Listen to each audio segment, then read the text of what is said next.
Good morning students. I welcome you all on today's class. Students, in the previous videos, we have already seen the use of can and could and may and might. Now today, in the same chapter number 10, models, we will see the use of will and shall. Now children, you know very well that will and shall can be used in future tense. Okay, suppose if we want to go somewhere in the nearby future, then we say that I will go to Lucknow. Okay, so we know this thing very well that whenever there is a future tense, we have to use will and shall. But children, there might be a little bit confusion. And what is the confusion? The confusion is where to use shall and where to use will. Sometimes we say that I shall. Sometimes we say that I will. Sometimes we say that you shall. And sometimes we say that you will. So what is the purpose and why we use shall and will in the different concept? Now in today's class, we'll clear these confusion and then it will become very easy for us to understand that where to use will and where to use shall. Clear? Now see, in case of future tense, simply I have divided the future tense in two parts. One is normal future and second one is strong future. Okay, now see, whenever we express something, whenever we express a plan, okay, or if we have some expectation or some prediction, then that is called as a normal future. Now here I am going to write what are the normal future. This is a normal planning, okay, expectation or some prediction, that is called as the normal future. But children, if we have some determination, some strong feeling, some order or threat, then that is called as the strong future. Now see, what will be the future? Strong future, if there is promise, okay, if there is determination, okay, if some order, or we can also call it as threat, okay, then with all these terms are called as the strong future. One more, determination, promise, willingness,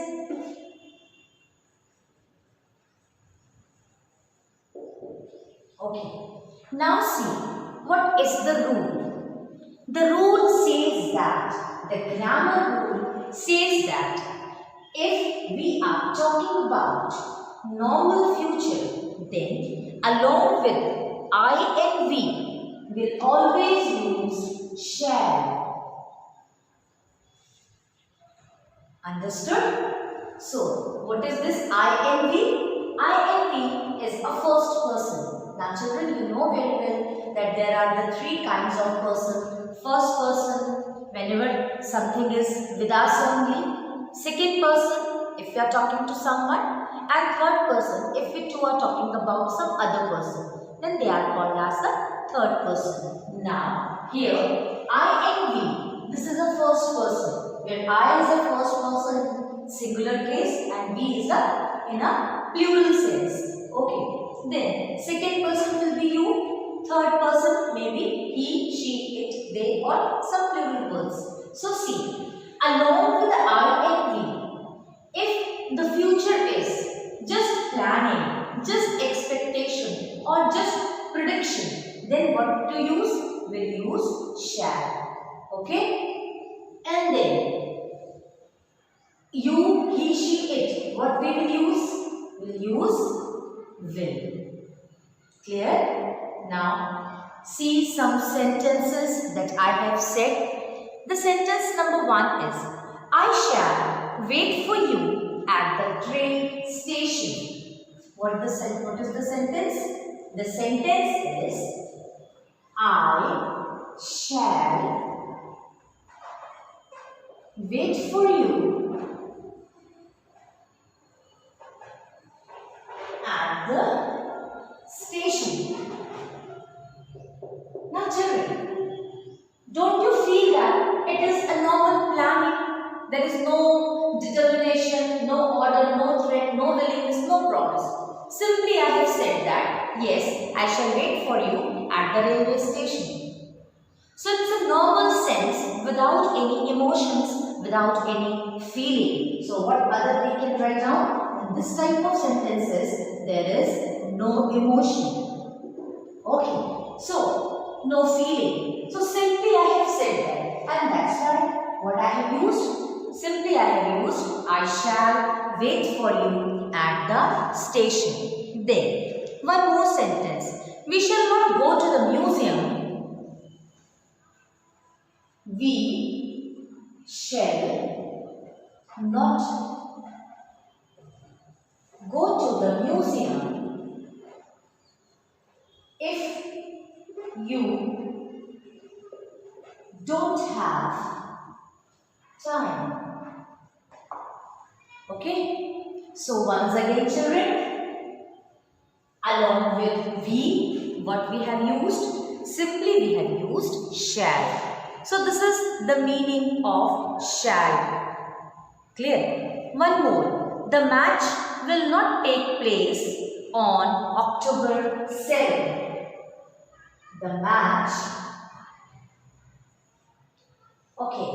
So this we will understand when we will go to the will. Now the point is clear. See, there are few more sentences. I shall be in my class at this time tomorrow. I shall be in my class at this time tomorrow. Now once again children, you see, it's a normal planning, normal expectation, or I am predicting that tomorrow at the same time I shall be in my class, and that's why here we can use the shall. One more sentence. We shall find the doctor in the hospital. We shall find the doctor in the hospital. Once again, normal prediction, normal expectation. So it is a normal future, and here we can use shall. Clear? Now come to the next. This is okay? Then again, for the strong future, what we use? We use reverse of this. The meaning of reverse of this is, for the strong future, here we can use will, and here we can use shall. Okay? Now make some sentences using this table. So this is all about the first person. Now see some sentences related with the. So children, all these are the use of shall with first person. Okay, and that too in the case when the future is normal. Now, when the future is normal, and if we are using second and third person, then what we will use? We will simply use will. See some examples. The weather will be warm and dry tomorrow. The weather will be warm and dry tomorrow. One more example related to the second and third person, where the future is normal, we have to use will. Our principal will retire on December 27th this year. So once again, we are talking about the third person, and what we are saying? Simply we are saying that our principal will retire on December 27th this year. Next, the match will not take place on December 31st. This is also a normal prediction. Okay? So if there is a normal prediction, normal planning or normal expectation, then for the first person we use shall, and with the second and third person we always use will. Clear? All the employee will receive fire safety training. So this is again the use of will. Now children, this much is clear. Okay? This whole part is clear to you. Come to the strong future. The future tense in which we promise something, in which there is some determination, request, threat or some willingness. Then the reversal of this occur. How? Along with the first person, that is I and we always use will, and along with the second and third person, that is you, he, she, it or they, we always use shall. So children, you all have to remember this whole chart. Okay, you just keep this thing in mind so that there won't be any confusion about the use of will and shall. Now see some examples related with the strong future, where with the first person we have to use will, and for the second and third person we have to use shall.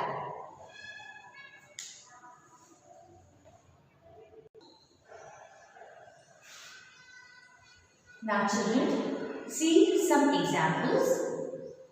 I will get an A grade on this exam, I promise.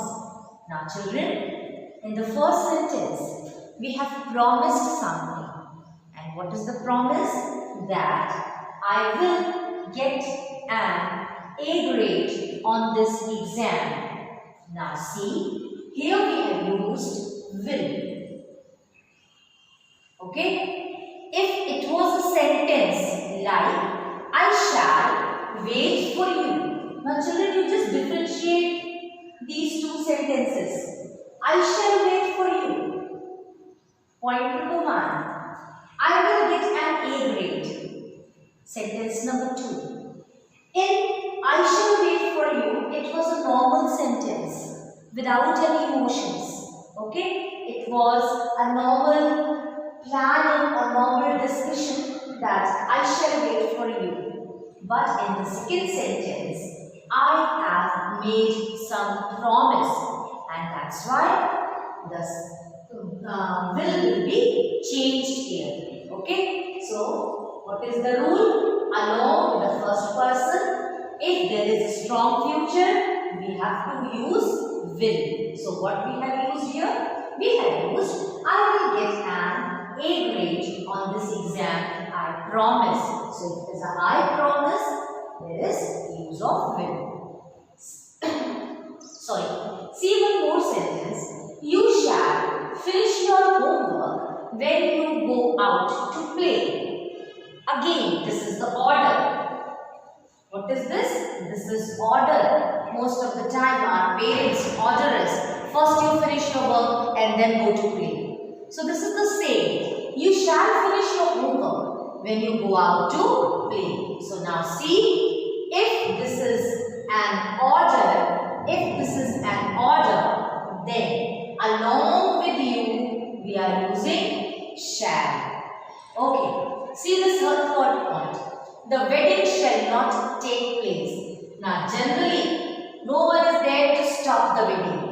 But if somebody is saying the wedding shall not take place, it means it may be some order. And that's why along with this, we are using shall. Then, you shall be punished for your misconduct. You shall be punished for your misconduct. Punishment misconduct will show some threat. Okay, so along with some threat, what we are using? We can use shall. So you shall be punished for your misconduct.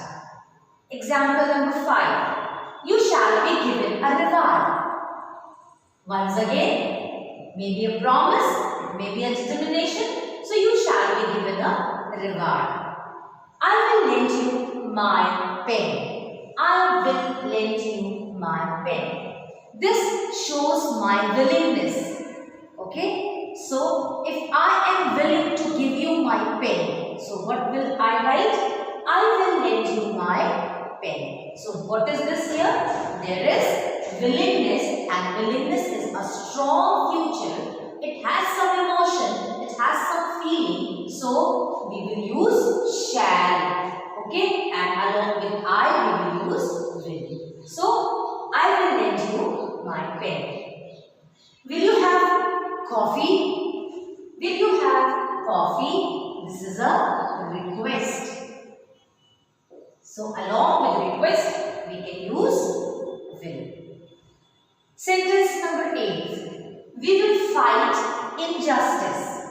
We will fight injustice. This is a strong determination. We will fight injustice. So we are using will. I will surely punish him. Again, threat. And if it is a threat, there will be use of will along with the first person. So children, I hope that you better understand where to use will and where to use shall. Clear? Now, one more thing I would like to tell you children, and that is, if we are requesting, then along with the request, we always use will, and if we are offering something, or if we are giving any suggestions, then there we can use the shall. So keep this track also, keep this track in your mind. Along with the request, we always use will, and along with offer or suggestion, we always use shall. Okay? So this is the use of will and shall. Clear? Now in the next part of the video, we'll see some more examples. We'll see some more models. Thank you children. Yes.